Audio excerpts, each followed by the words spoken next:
A few days ago, Nintendo launched the brand new Nintendo Switch OLED model, and by now I'm sure you've heard all about it. It's got a beautiful, vibrant 7-inch OLED display, an enhanced set of speakers, a wider, more useful kickstand around back, 64 gigs of internal storage, and a redesigned dock with an Ethernet port. It's easily Nintendo's best Switch console to date, but it's more of an evolution than it is a revolution. So how does this new OLED model compare to the original Nintendo Switch? Is it worth the upgrade? Let's dive in and find out. Alright, so here we have the new Nintendo Switch OLED model and the original Nintendo Switch side by side. When looking at them next to each other, you'll instantly notice the difference in screen size. Gone are the days of the thick bezels on the original Switch. They're significantly shrunken down here on the new OLED Switch, and that alone makes the console look up to par in the world of tech. I've always thought the screen on the original Switch was great, but looking at the two side by side, the original does feel a bit dated. If you go back and watch my videos from around the time the Switch originally launched about 4 years ago, I always raved about how sharp things looked on the screen. I was surprised how good it was for a 720p display. It's still good, don't get me wrong, but compared with the larger, more vibrant OLED display, there's no competition. The OLED difference is real and it is incredible. If you're a handheld Switch player, you're going to especially appreciate just how good this screen makes your games look. It might even force me to actually go back and finish games in my backlog, which is something I haven't done in a really long time and something I'm kind of slacking on. The colors are incredibly vibrant, the blacks are deep, and games just pop on this screen. Nintendo's colorful art style was made for displays like this.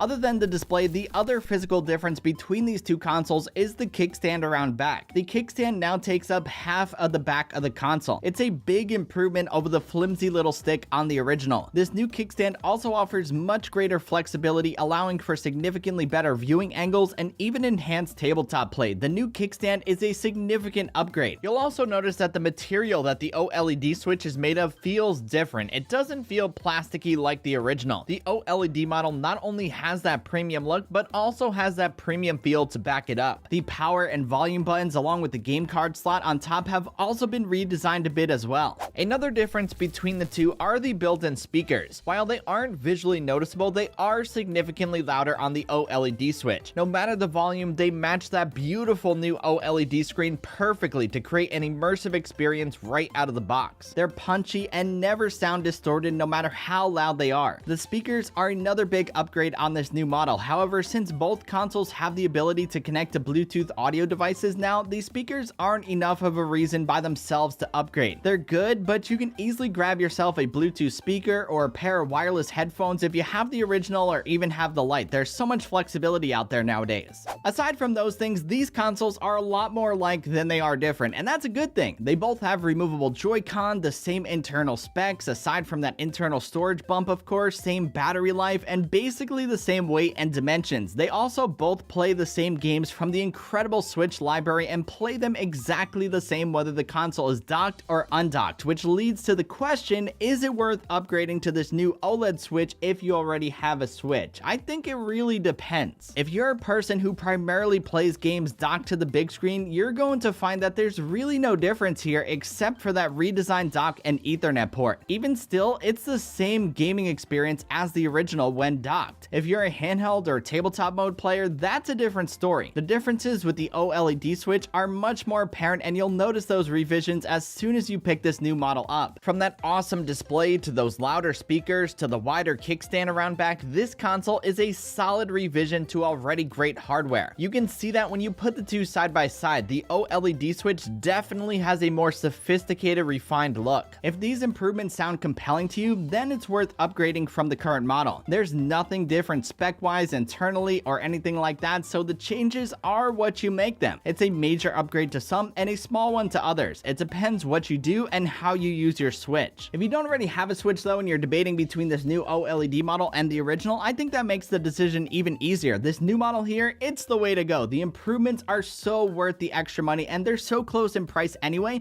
that for the extra money, you know, you're getting so many more features and you're getting a bit more future-proof hardware. So I think this one, it's definitely the way to go if you don't have a Switch.